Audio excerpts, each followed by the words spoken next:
কিরে সাক্ষী, তুই লন্ডন থেকে চলে আসলি কেন? বাবা আমার জন্য একটা ছেলে দেখো, আমি বিয়ে করব। মালিক দেখি দেখি কাগজটা তোল। এই ছেলেটা কে বাবা? আরে ও তো আমাদের বাড়ির চাকর রামু। ভগবান তুমি আমার মেয়ের জন্য একটা ভালো পাত্র খুঁজে দাও। আমি স্বর্গপরী, সাক্ষীর বিয়ে হবে তোমাদের বাড়ির চাকর রামুর সাথে। অসম্ভব, আমি একটা চাকরকে বিয়ে করব। বিধির লিখন কেউ খণ্ডাতে পারে না। বাবা তুমি এক্ষুনি চাকরটাকে ঘর থেকে বের করো। এই রামু। হ্যাঁ মালিক। এই তুই এক্ষুনি বেরো আমার ঘর থেকে। মালিক আমি না খেতে পেয়ে মরে যাব। এই তুই মরলেই আমার মঙ্গল হবে, যা বেরো। আমাকে বিয়ে করবে। পরি কোথায় তুমি? তোমার জন্য মালিক আমাকে তাড়িয়ে দিয়েছে। আজ 2 দিন আমি কিছু খেতে পাইনি। খাবারটা খেয়ে নে রামু, চিন্তা করিস না, ওই সাক্ষীর সাথেই তোর বিয়ে হবে। সাক্ষী মা, দেখ এদের মধ্যে কাকে তোর পছন্দ, তাকে তুই বরমালা পরিয়ে দে। একেই দে।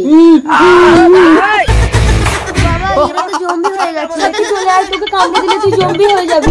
তোমরা কাছে এসো না। এই জম্বি, যাও বাড়ি যাও। কি গো পরির অভিশাপে ওরা তো জম্বি হয়ে গেল। তাড়াতাড়ি সাক্ষীর বিয়েটা ওই চাকরের সাথে দিয়ে দে, তবেই ওরা জম্বি থেকে মানুষ হবে, নইলে অনেক মানুষ মেরে ফেলবে। সাক্ষী মা, তুই রামুকেই বিয়ে করে নে। সাক্ষী সাক্ষী, কি গো তুমি পেছনের দরজা দিয়ে বেরিয়ে তাড়াতাড়ি রামুকে নিয়ে আসো। তাড়াতাড়ি আয় রামু। এই তো রামু এসেছে। সাক্ষী দাঁড়াও, রামু এই বাড়ির চাকর না, তোর বাবা ছিল এই বাড়ির চাকর। ছোটবেলায় রামুর বিধবা মাকে মেরে দিয়ে এই বাড়ির মালিক হয়েছে, আর আমি সেই বিধবার আত্মা। বাবা তুমি এত বড় বেঈমান। মা তুই আমাকে ক্ষমা করে দে, তোর মায়ের কথায় আমি এসব করেছি। ছি মা। রামু আজ থেকে তুমি এই বাড়ির মালিক, আর আমি এ বাড়ির চাকর। তারপর পরীর আশীর্বাদে জম্বিগুলো মানুষ হলো। এই মেয়ে, তোমরা রাস্তায় দাঁড়িয়ে সিগারেট খেয়ে কি সমাজকে শিক্ষা দিচ্ছ? ও হ্যালো, বেশি জ্ঞান দেবেন না, এখান থেকে ফুটুন। কি ভাষা মুখে।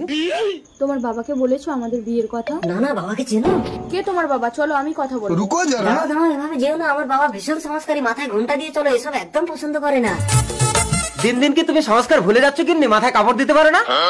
আরে কি হলো, দাঁড়ালে কেন? আরে এইটা তোমার বাবা? হ্যাঁ চলো। আরে টানছো কেন? সমাজটাকে এরা নষ্ট করে ফেলবে। এটা কে রে খোকা?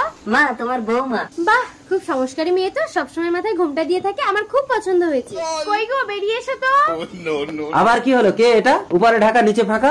দেখো দেখো, তোমার ছেলে বৌমা এনেছে। মুখটা দেখি। ওরে বাবা, এ তো ঘুমটার মধ্যে খ্যামটা। দেখেছো বাবা, আজ আমাকে একটা ছেলে দেখতে আসবে, আর আজই কাজের মাসিটা আসতে দেরি করছে। ঘর বাড়ির একই অবস্থা।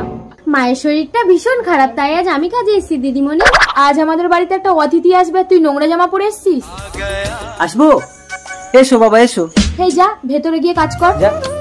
থাক থাক থাক, সেই ছোট্টবেলা থেকে তোমার সাথে আমার মেয়ের বিয়ের কথা বলে রেখেছিল তোমার বাবা। জানি মন্ত্রী মশাই, সেই জন্যই তো আপনি আমার বাবাকে পুলিশের চাকরিটা দিয়েছেন। দিদিমণি চা। ঠিক আছে, ওখানে রেখে দিয়ে যা, নোংরা জামা পরে এদিকে আসিস না। তুমি অমন ভাবে কথা বলছো কেন ওর সাথে? কাজের লোককে কাজের মতনই রাখতে হয়, নইলে মাথায় উঠে গেলে ওদেরকে আর নামানো যায় না। দাঁড়াও পুষ্কর, দুপুরে খেয়ে যাবে না?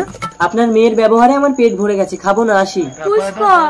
এই মল্লিকা, কাঁদিস না রে। তোমার বাবার চাকরিটা কিন্তু চলে যাবে পুষ্কর। হ্যাঁ এই কুলক্ষণী, তোর জন্য একটা ভালো পাত্র হাতছাড়া হয়ে গেল, বেরিয়ে যা আমাদের ঘর থেকে। দিদিমণি আমাকে বের করে দেবেন না, আমার মায়ের ওষুধ কিনতে হবে। এই নে, এই 20 টাকা দিয়ে তুই আর তোর মা বিষ কিনে খেয়ে নিবি। যা বেরো আমাদের ঘর থেকে। তোর জন্য কি আমি চাকরিটা হারাবো? তুই একটা কাজের মেয়েকে পছন্দ করে এসেছিস। চল মন্ত্রী সাহেবের পায়ে ধরে ক্ষমা চাইবি।